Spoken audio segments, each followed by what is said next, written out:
Will your child become rich or poor? Now, if you're a parent or a grandparent, or if you're planning to become one, this show's for you, as I believe it's your job to teach your kids about money. And even if you're not planning to become a parent, Tom, Corley and I are going to be discussing some important money lessons in this month's Rich Habits, Poor Habits podcast. So welcome.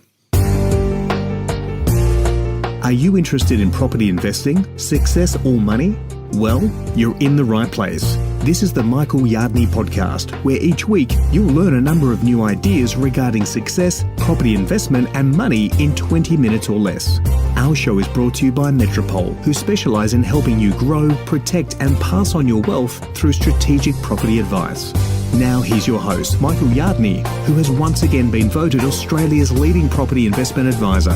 That's the fourth time he's won a similar award in the last 6 years.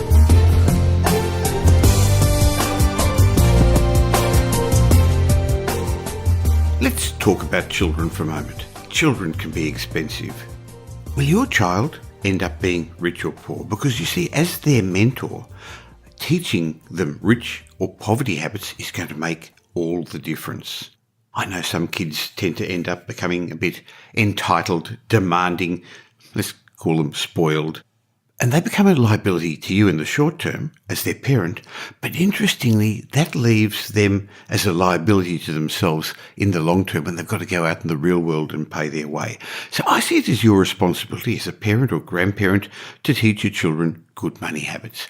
And even if you're not planning to have kids just yet, or at all, I still think there's going to be some great money lessons we're going to discuss today in this monthly Rich Habits, Poor Habits podcast, which we run between my regular Michael Yardney podcasts. You see, science has shown that by the age of 9, we've learned a large proportion of our habits, and we've gained these habits from our parents. We tend to mirror our parents' thinking, habits and emotions. Have you noticed how your partner, your life partner, your spouse, your husband, your wife has become more like their parents as they got older? Anyway, emulating bad habits can force you into a situation where you just eke out a living. On the other hand, the beauty, if you can instill rich habits into your children, is that you only need to give them a few of them to transform your life. We're going to talk a bit about these sort of rich habits you can teach your kids, like reading or exercising. Yeah, simple things like that. But interestingly, as I dug into some research, things got even worse. Sadly, 74% of children raised in a poor household had grades below a B, and 34% had grades below a C in the United States. Why? Well, wealthy, successful parents teach their children success habits that give their children an edge in life. This edge begins to manifest itself in the classroom, and it continues on into the workplace, where these children, those who've learned rich habits, become adults who receive higher wages, bigger raises, larger bonuses, and do better in their working career. So as a consequence, they accumulate more wealth in their life. So in the shows, while we've been talking about you taking responsibility for your life, I'm suggesting it's also important for you to take responsibility for your children's life. Because once you're aware and take responsibility, how much a difference what you say, what you do, what the kids experience in front of you does, you're going to understand that. In fact, I know my good friend Tom Corley believes that parents are responsible for most of the poverty in the world by not teaching their kids success habits. And that's part of the reason the rich keep getting richer. But the good news is it's not too late. People can change and become more success-oriented. Yes, you can change your habits any time throughout your life you want, no matter what your age. So to talk about this, I'm going to be joined by my good friend Tom Corley. Welcome, Tom. Hi, Michael. How you doing? Great. Now, Tom, we spend a lot of time in our videos, in our podcasts, and in our blogs talking about how we can become more successful, how we can become richer, how we can join the 1% and the wealthy. But many of us are parents or grandparents. So today I'd like to look at it in a different way. What can we do to help our children succeed financially? Is there a way of knowing, Tom, whether your child is going to be rich or poor?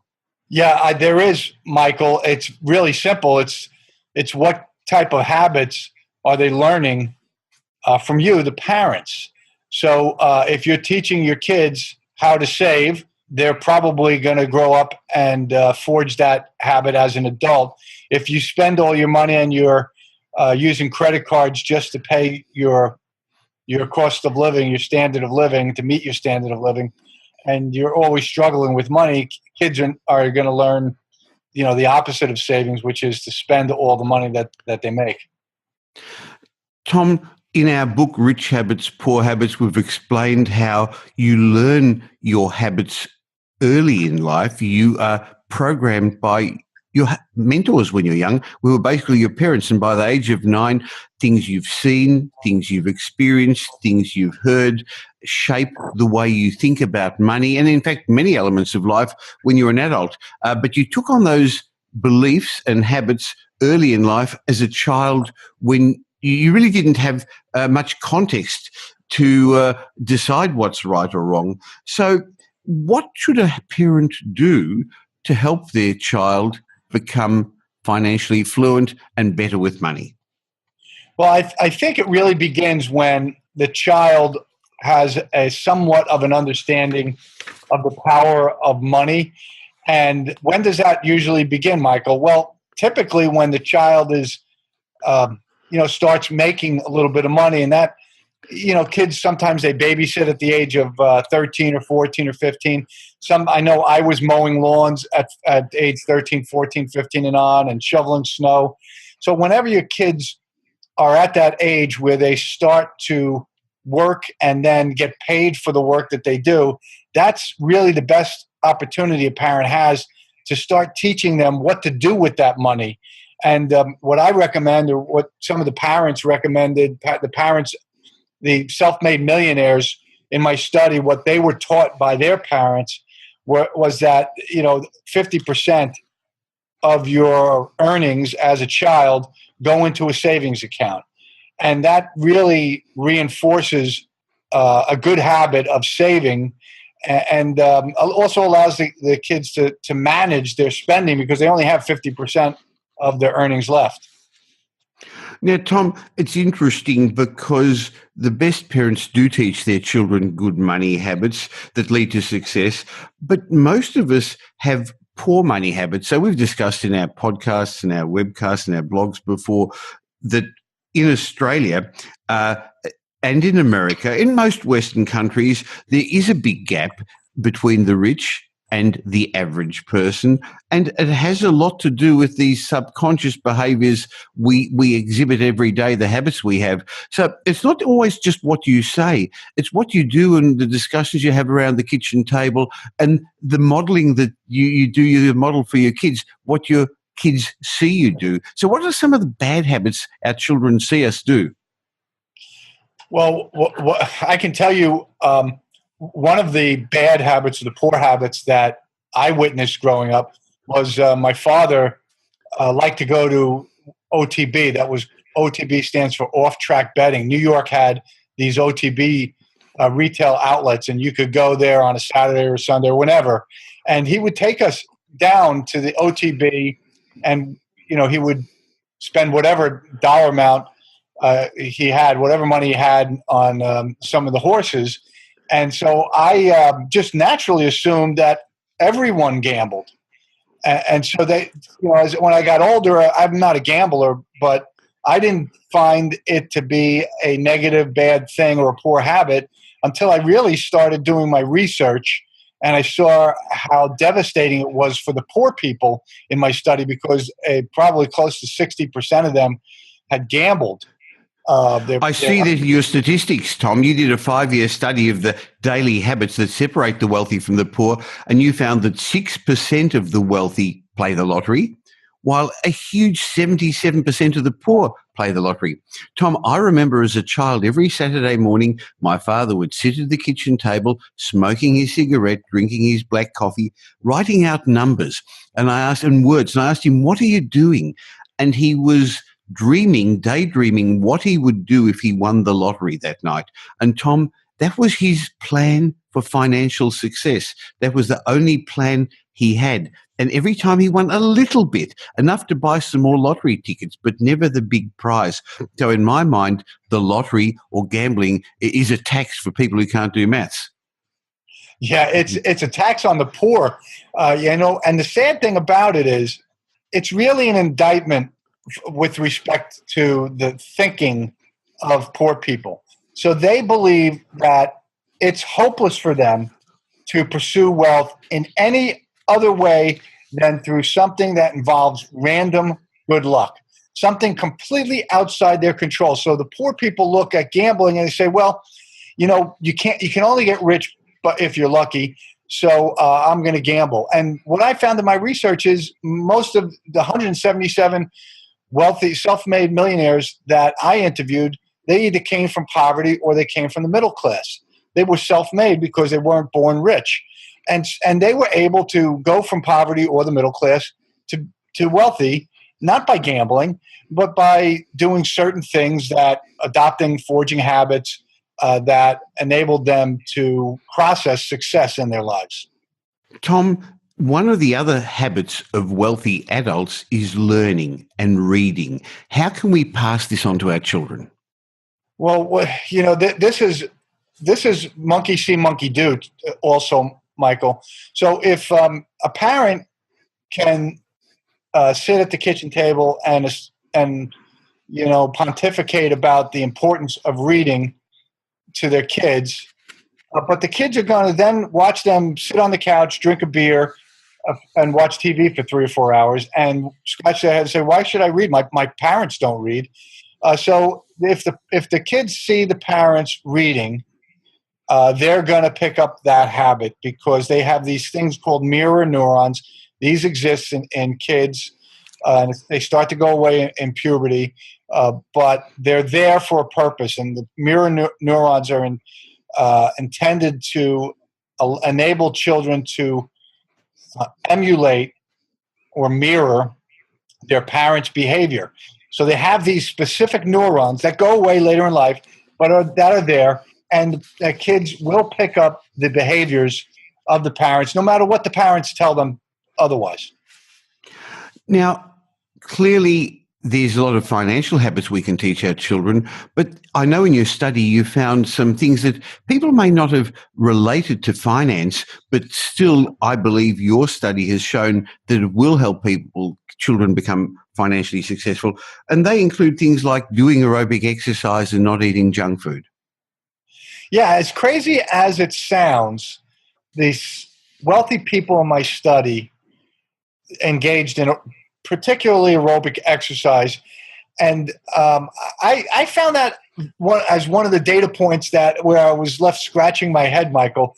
I said, I don't understand why wealthy people are so obsessed with being healthy and aerobic exercise, until one of the wealthy people in my study put it to me in such a way that it was crystal clear. And he was 67 years old, and he was probably making about $1 million and a half a year. And I said to him, why do you keep working? You have $17 million. You've got 3 properties. You've got all of this money. Now, why don't you take the time now, retire, and enjoy your money? And he looked at me like I was crazy. He said, Tom, I literally spent the last 45 years exercising every single day because I knew that it would help keep me healthy, and that meant I would be able to work longer, meaning I could work into my later years. And I said, but I don't understand. Why is that important? He said, because in my later years, that's when I knew intuitively that I was going to make the most money. So I figured if I could squeeze in another 5 years of productivity, that would be the highest earning years of my career. And he was exactly right. In the last 5 years from 67 to I think 71, when he finally did retire, he must have made about $8 million. And if you do the math, that $8 million that he made in the last 4 years of his career was about a third of what it took him his whole career up until that age 67. I understand that, Tom. Clearly, it's also important to teach your children to dream. I know in Australia there are a lot of people who don't admire successful people. We call it the tall poppy syndrome here. If you actually your head is higher than everyone else's, somebody comes to try and lop it off. So I believe it's important to teach your children that it's okay to dream. It's okay to dream big. It's okay to be successful, and allow them to set themselves goals and understand how to pursue them. Yeah, so I found in my research, there's a couple of ways you can become wealthy. There's the hard way, what I call the hard way, and this is the bare minimum wealth way. This is where you save your way to wealth. You save and you invest whatever savings you have, and you just prudently invest it, and over time it accumulates. And then there's the way that, where senior executive, you strive to be a senior executive in a big company that has publicly held stock, and you hope to get some of that publicly held stock in the form of compensation. And then there's the third way, is to pursue a dream. That's really, the dreamers make the most money. They accumulate the most wealth. But pursuing a dream isn't for everyone, Michael, because when you pursue a dream, it involves, just like it requires an investment in time and money. And whenever you invest, there's risk. The risk that the time that you spend will be for naught. You may not be successful, and that time would be wasted. And the other risk is money. The money that you invest, well, there's no guarantee that you're going to see a return on that investment when you pursue a dream. So pursuing dreams aren't necessarily for everyone, because not everybody has a high enough risk tolerance that allows them to withstand the long period of time it takes to turn that dream into a reality. So, but I found in my research, the number one way to accumulate the most wealth is by pursuing a dream. So therefore, it's important to encourage your children to dream big and to pursue their dreams. I think that leads on to something that you were hinting at a moment ago, the concept of delayed gratification, because dreams take a long time to achieve. Getting a profession, learning a trade, doing anything in life takes time. But in today's society, we're sort of instant coffee isn't fast enough. So I think one of the important lessons to teach your children is that concept of delayed gratification. That's hard though, isn't it? Oh, it's hard in today's society, because it's so configured right now, or engineered to allow you instant gratification. I have to say, it's a habit. This instant gratification habit. It's one that was driven by, I believe, the birth of credit cards. When credit cards weren't around, people had no choice but to engage in delayed gratification. Instant gratification was not a reality. They had to save. They had to put money down to buy a house or a car or a TV set. It took maybe years for them to accumulate enough savings to do that. Now you could just get a credit card in the mail and off you go. You can get whatever you want. So I think credit cards have actually changed the worldwide habits of people from delayed gratification to instant gratification. And so parents have to step in and teach their kids the importance of delayed gratification. How do you do that? Just like I was talking about earlier, where the parents put away money, say 50% of the savings. Well, you could say to the kids, look, you have that other 50%, but why don't you save that for, to buy something decent down the road? And you could teach the kids how to spend that remaining 50% on something worthwhile. That forces them to learn the rich habit of delayed gratification. Clearly, a lot of people think the money on their credit cards is theirs to spend, and it's not. The limit on your credit card's the bank's, and you're paying a privilege for it. Tom, I think another important habit to teach your children are that mistakes are good. They're not bad. Children need to understand that the foundation of success is built on the lessons that you learn when you make mistakes. When I was young at school, if you made mistakes, you got into trouble. That's not a good lesson to teach them, is it? No, see that there's the conundrum, right? So at home, if you're a rich habit parent, you're telling your kids mistakes are good, and then they go to school and they find out mistakes are bad. So it's a teeter-totter exercise that parents have to engage in. They have to undo the damage that the schools do, with respect to this. And so this is why I love the Boy Scouts and the Girl Scouts. They teach the kids. When you become a Boy Scout or a Girl Scout, you go after these things they call badges, and they're just different activities, Michael. And the kids learn these different activities. They make mistakes, they get things wrong, so they get comfortable making mistakes. That's why I like the Scouts. The other thing too is, which is an important point, kids who aren't naturally gifted as students, they actually turn out to be the best entrepreneurs. And here's the reason: because they get comfortable screwing up, and they have to work extra hard just to get that B. And they kind of get comfortable not being an A student, not getting the 100 on the test. So they, when they fail, when things don't go right, and the test comes back with the score that they don't like, they just shrug their shoulders and say, "I'll just try and do better next time." A students, or people that are accustomed to getting A's, my God, it would cripple them if they got anything less than an A. They're not accustomed to failure. They're not accustomed to making mistakes. So I think that maybe forcing your kids, challenging them in school to do, take courses that are maybe stretch courses, even if they're A students. I think it's a good thing in life to see your kids struggle a little bit in school. And this way they get accustomed to making mistakes, because in the real world, Michael, that's the reality. You're going to work for somebody. You're going to make a mistake because you just can't possibly know what you don't know.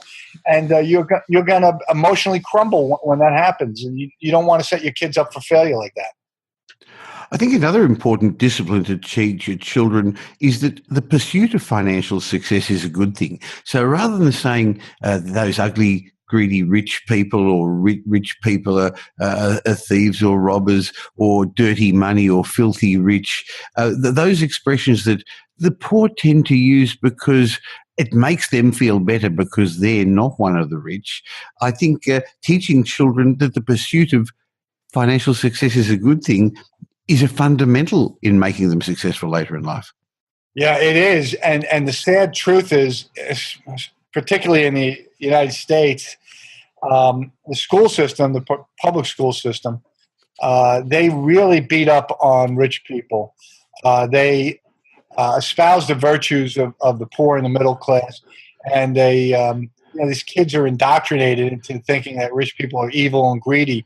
The private schools, however, they constantly remind the kids how fortunate they are that their successful parents are able to send them to this great private school. So they build up wealthy people. So these kids that come out of private schools, they have a healthy regard for wealthy people. They have a respect for them. And the people that come out of the public school system, they despise them. They think they're evil and bad. That's really what we had a couple of years ago. The 99 percenters in the United States, they were really creating havoc, and they parked their butts in Wall Street, in the parks around Wall Street, and they just made life miserable for everybody. And they just wanted everybody to know that what they thought about them, which was, "We hate you." And so it was a social, an unusual social thing that was going on in the States back then. And I remember my son, who was working just started working at Moody's, which was right by Wall Street. And he said, "Boy, they curse at us as we come off of the buses and walk into our offices." And I said, "Man, that's terrible. Their parents really did a horrible job raising those kids. Those 99 percenters, unfortunately, were indoctrinated to hate wealthy people." Now, Tom, we've discussed a number of the elements of how to make sure your children have got a better chance of becoming rich rather than poor. There's a whole chapter on that in our book, Rich Habits, Poor Habits. So if you're listening to this podcast and you want to understand more about how you can help your children, your grandchildren, your nephews or nieces, go to richhabitspoorhabits.com and get the book hard copy, Kindle, whatever. We just find it important to get the message out because Tom and my philosophy is to bring everybody up to become rich, not to pull people down to the lowest common denominator. That's what we're finding here currently in Australia, Tom. The political environment, we've got one side of the political spectrum wanting to not give people the opportunity to move forward and bring everyone down to their standard. That's not the way you and I think, is it? No, and this is scary because we have socialism in the United States is really gaining a foothold amongst certain groups, and socialism is really all about evening the playing field for everybody by taking from the rich and giving to the poor, and it removes the incentive. So if you're blessed to be in a country where they still have a healthy regard for capitalism, then you can be successful and you can be wealthy, and there's unlimited opportunity in those types of pro-capitalist economies. The good thing is, if you're listening to this podcast, you're already very likely in the top 1% of wealthy people in the world, because there are billions and billions of people living in underdeveloped and very, very poor countries.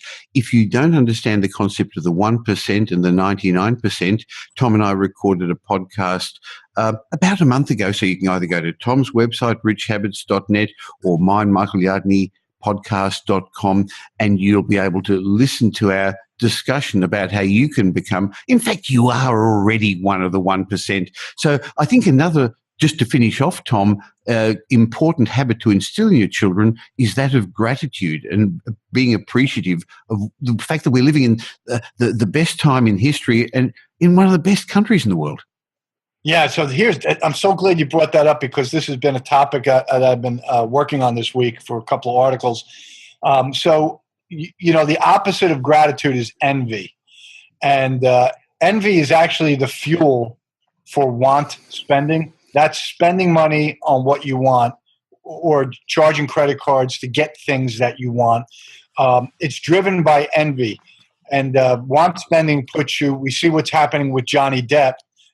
And some other celebrities who engage in want spending. They spend away all of their wealth, and then they're scratching their heads and wondering what happened. Well, that's because one of the things is envy. They envy what other people have, particularly rich people, and so they spend. Now, if you can, envy is a negative thinking, and gratitude is positive thinking.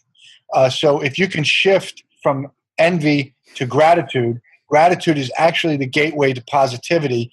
And what ends up happening is it diffuses the desire to engage in want spending when you're grateful for what you have. And that allows you to save, and then you can invest those savings, and over time you can become wealthy.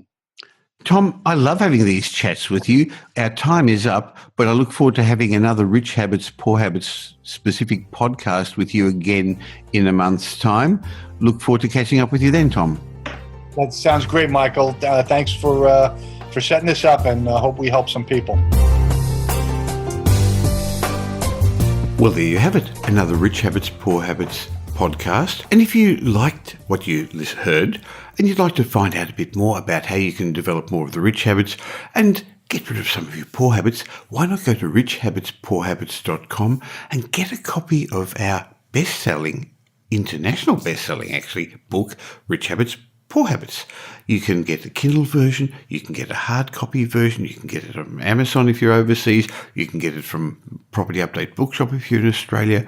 But my recommendation is learn these lessons that we've learned from studying the wealthy and the average person, and pass the information on, please, by either sharing the details about this podcast with a couple of people on social media or your friends or a link, or why not give them a gift of a book for their birthday or anniversary or something special. I know we're trying to pass on this information to as many people as we can to lift up the wealth of the world. I look forward to catching up with you again for the next Rich Habits, Poor Habits podcast in a month, and my regular Michael Yardney podcast show every Tuesday. Thanks for listening to this week's episode of the Michael Yardney podcast, which was brought to you by Metropole, who help their clients grow, protect and pass on their wealth through strategic property advice. If you got value from listening to this podcast, please leave us a review and we'll read it out on a future show. Just go to michaelyardneypodcast.com/review and it will take you over to iTunes where you can enter a review and let us know what you think. We'd really appreciate it. If you don't already subscribe on iTunes or on your Android phone, you'll find us there as Michael Yardney Podcast. If you'd like to gain instant access to the show notes or a transcript of the show, head across to michaelyardneypodcast.com. Watch out for our show next week. You learn some new ideas about property investment, success and money in around 20 minutes.